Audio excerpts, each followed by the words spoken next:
नमस्कार प्रिय दर्शक बंधु मो प्रभाकर बारिक एसबीएल क्रिएशन ओडिया को स्वागत करुच्ची। आमर आज यही समाज दर्पण कार्यक्रम एठी जो अतिथि की आम निमंत्रित करिछु से अतिथि जनक हेउछंती श्रीजुक्त नीलम कुमार परिड़ा। से जड़े समाजसेवी एवं जो जड़े भल कवि एवं तांकु आमे आज एठी प्रेजेंट करुछु एवं तांकर जन्म होउछि पुरी जिला कोणार्क अंचल गो ब्लॉक अधीन महलपड़ा पंचायतर आंबली ग्राम। तेणु आमे तांको विषय रे आज तांकर कविता लेखनी तांकर जीवन चर्चा किभली से कविता माध्यम रे तांकर लेखा को आग को नहीं समाज को दिग्दर्शन दउचंती तांको विषय रे आलोचना करिबा। नमस्कार नीलम।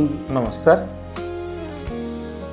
सर, आपण केते वर्ष हेलेनी आपणकर जो कविता सबू लेखी चली केते वर्ष होगा आप कविता सब लेखा लेखी कर 2019 मसीह कविता लेखा आरंभ करी। आज्ञा 2019 तो चली बर्तमान ये जो कविता आप लिखी प्राय केते खंडे कविता आप लिखि सारे ए पर्यंत केते खंडे लिखि सारे?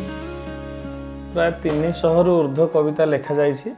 आज्ञा गोटे बही प्रथम संकलन थिला निशब्द नाराच। आज्ञा प्रथम संकलन आसला तापर आउ सब संकलन अपेक्षा किसी आसीनी जदिओ द्वितीयटी या पर आसीबो अक्षर अनुप्रास अरुक्ष पर्यंत अनुप्रास कविता स्वरवर्ण को लेकिन तो प्राय समस्ते अरुक्ष केतन कवि मान महान कवि मान देखी अरुक्ष कहीं मो नजर एवं भी आसीनी तथापि मु चेष्टा करछि स्वरवर्ण व्यंजन वर्ण दुईटा को लेकर कवितार शीर्षक आसूची संकलन शीर्षक अक्षर अनुप्रास। आज्ञा सब सरला अंतिम पर्यायर अच्छी द्वितीयटी आसो आपणकर जो लेखा गुड़िक स्पेशल क्या उपरे आपणकर बेसी वर्णित लेखा गुड़ाक? लेखा तो बर्तमान समाज प्रत्येक लेखारे साहित्य है समाजर दर्पण। आमे साहित्य कविता लेखनी माध्यम आमे समाज रे किछि वार्ता निश्चिंत दबा को सब चेष्टा करूँ। मोर भी से टाइप रो कविता किछि वार्ता समाज पाई निश्चिंत थाए। आमे प्रकृति जीवन चर्चा समाज संस्कृति तापर भजन भी जगन्नाथ जनाण माँ सब स्तुति एमती अनेक जेतबेले जहा आसिला ता ऊपर लेखा हला। वर्तमान परिस्थिति उपरे भी लेखा चली हठात गोटे घटना घटला दुर्घटना घटला ता ऊपर भी लेखा यही टाइप समस्त पारिभाषिक परिवार परिवेश समाज संस्कृति सबको लेकिन लेखा अच्छे। आज्ञा वर्तमान मो पाखे आपणकर यही पुस्तकटी अच्छी निशब्द नाराच एतिरे प्राय आपणकर ये पुस्तकटी मु देखुଥିଲି प्राय एतिरे आपणकर 61 कविता प्राय एतिरे स्थान पाइछि। तेणु ये कविता भितर आपण को प्रायतः सब कविता निश्चिंत भल तथापि आपण को भितर किए गोटे आत्मसंतोष देइथिबो जोटा कि आपण सेटा को बारंबार आपण मन रे सेटा घुरी बुलुथबो बा आपण सेटा को परिप्रकाश करूथिबो मन मन गुणगुण होई बोलुथिबो।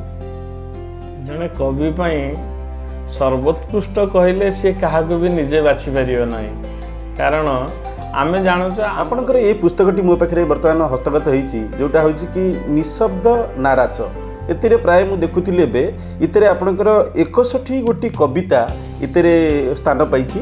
तेणु सबु कविता तो बहुत भल निश्चय।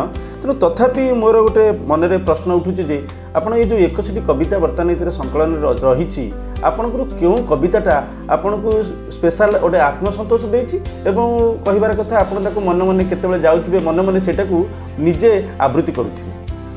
कविता जड़े कवि सबू कविता ही सुंदर सेति कविता मुख्य जिनस जदि से आत्मीयता थब कविताटी जीवंत हो कविताटी बहुत भल लगे मत। तेणुक मोर निजर आत्म प्रकाश निज भीतर कथा जहाँ आम कहवाक चाहूँ समाज को वार्ता देवा चाहूँ जहाँ घटना दुर्घटना सब कविता लेखे सेमती मत तो मो कविता बहुत भल लगे दर्शक मानकर मत तांकु केमती पाठक मानकर मत सी केमिति से कविताटी पढ़िकी तांको केमिति लागिला सेमाने मतामत जणाइबे। एमती अनेक फोन टिके आसे सेतिबेले खुशी लागे मु आपणकर ए कविताटी पढ़ली भल होईची सेतिबेले टिके आत्मसंतोष लागे।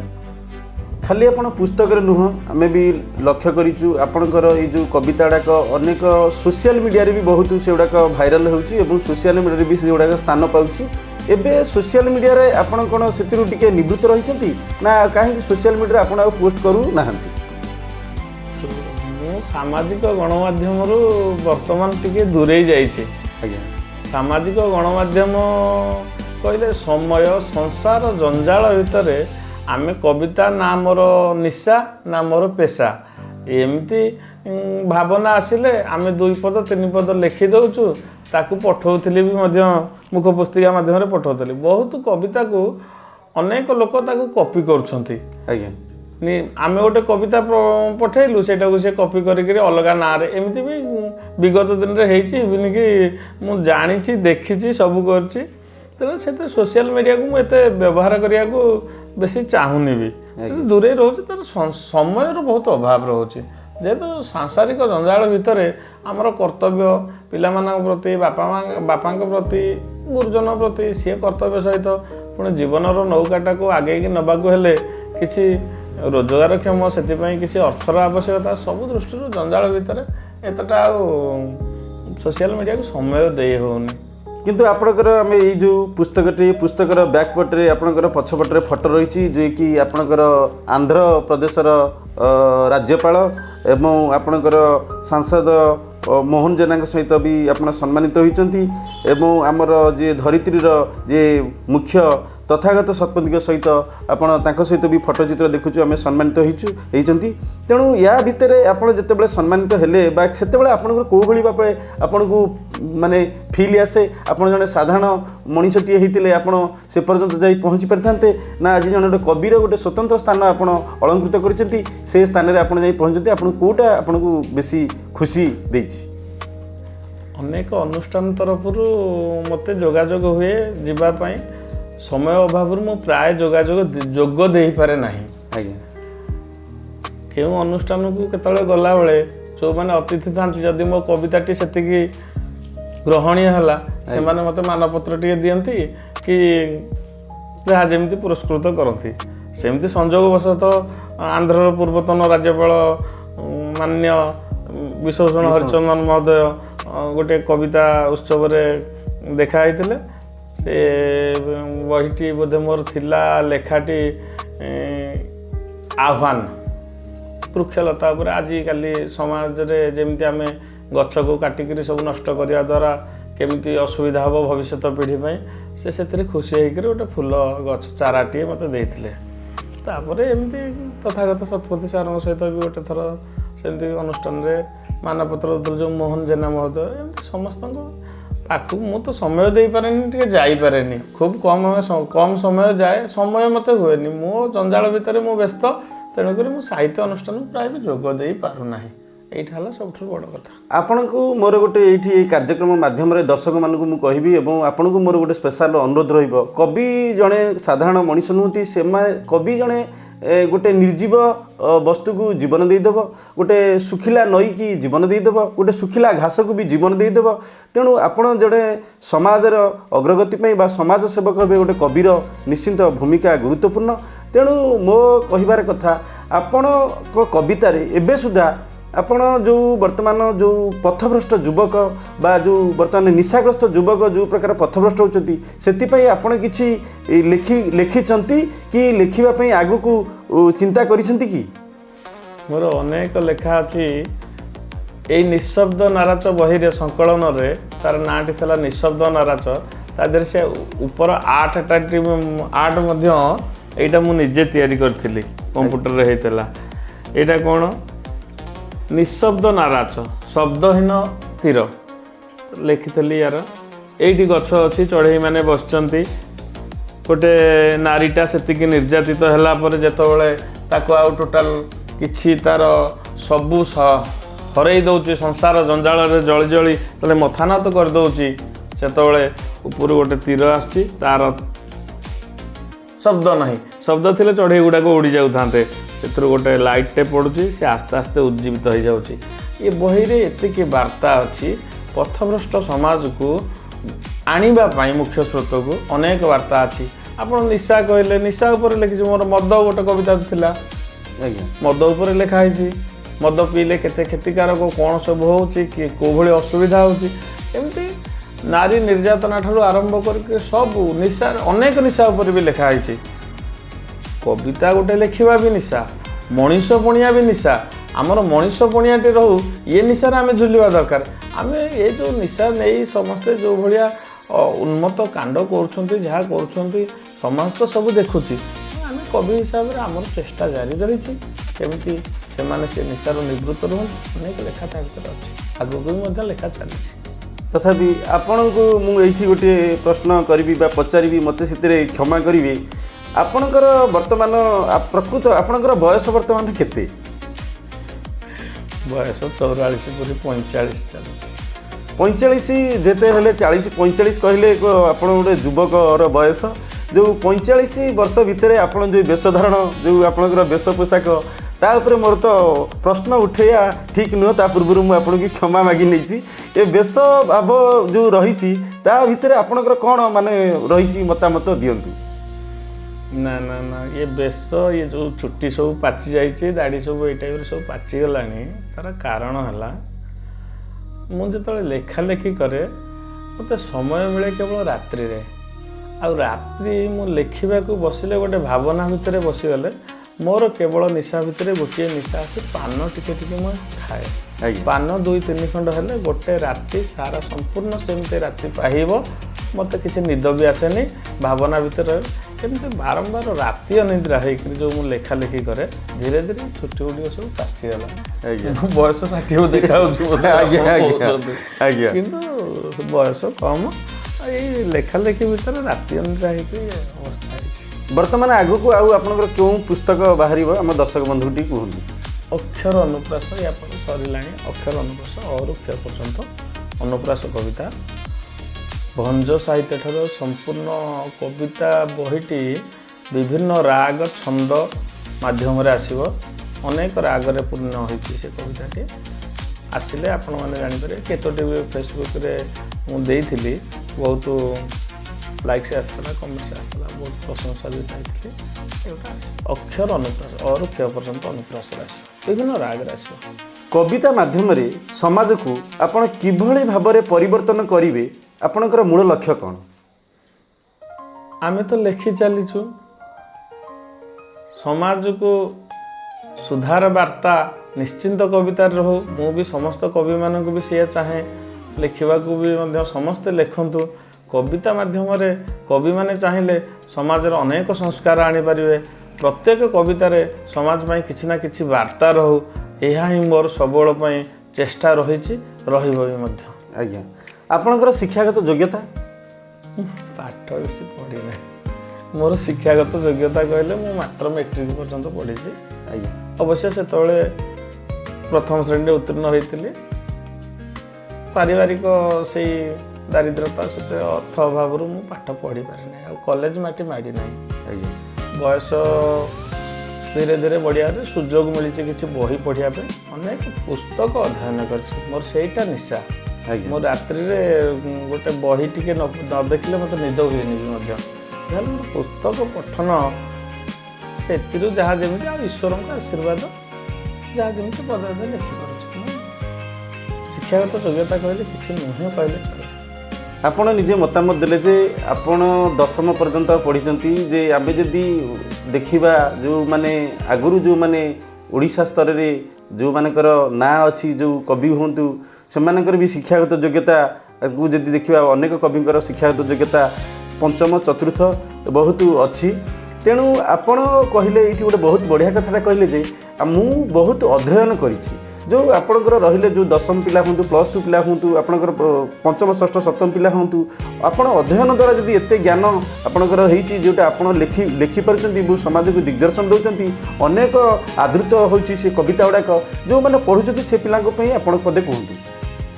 ଦେଖନ୍ତୁ, ମୋର ପାଠ ପଢ଼ିବା ସହିତ 6ଠ ଶ୍ରେଣୀରୁ मोर बहुत बही पढ़ार आग्रह था मो पाठ्यपुस्तक बाद भी मत जिते गप मिलला नाटक मिलला जहाँ भी मिलला गोटे कविता बही मिलला मो पाठ पढ़ा बाद भी मुझे बही को पढ़ुली आ से पढ़ाटा मत एत पठन प्रति आग्रह नहीं जे धीरे धीरे मु खोजी खोजी पुराणा बही सब जहाँ जहाँ पाखर मिलला जहाँ मु पचारिक बुझिक क्या खंडे बही दे ताठू खंडे बही आनी एमती पढ़ी था पाठ पढ़ारे एतिकी शक्ति अच्छी आपण मैंने युवपीढ़ी मान समस्ते आजिकल तो मोबाइल है पठन प्रति आग्रह कमी जाऊँगी किंतु पाठ पढ़ारे जो ज्ञान बढ़े पढ़ाटा सबुबले जीवन सारा कार्य आसो आपण बही पढ़ु निश्चय ना निश्चय आपण चिंताधारा मानसिकता भाषा ज्ञान सबुत बौद्धिक वृद्धि निश्चिंत साहाय्य कर बही पढ़ा आपणकर जो ये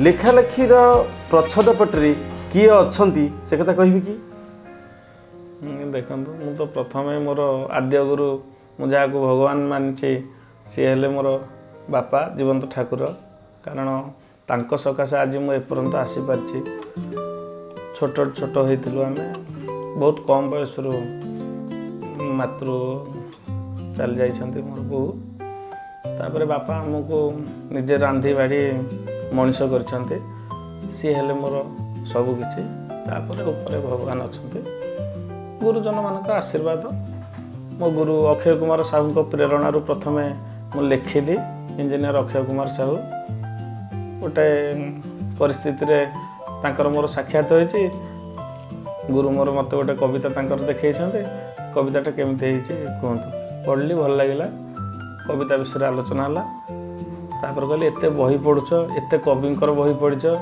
मु सुधांशु शेखर भूयाकर गोटे बही रु आहुति बोली गोटे कविताटे पढ़िली पाठ कली एत भल भल कविता मन रखी पार्छ कि केबे निजे लिखिन मुझे ना दिने लिखिनी गोटे गोटे कविता लिखिक आण मु प्रथम सार प्रेरणा गोटे कविताटे लिखी मो जीवन प्रथम कविता अतृप्त प्रेमिका मोर सार खुशी होते लेखा आरंभ होता जहाँ आपण परिवार विषय किसी कहतु परिवार कहले बहुत छोट बड़ू चली जाइए मो तले दुईटी भौणी थे तल भौणी भी चली जाइए भौणीटी अच्छी समस्ते बाहर मु तो निजे मैरेज कर पुओ दुईटी बड़ पुओ नवम पढ़ु सान पुओ चतुर्थ पढ़ुचे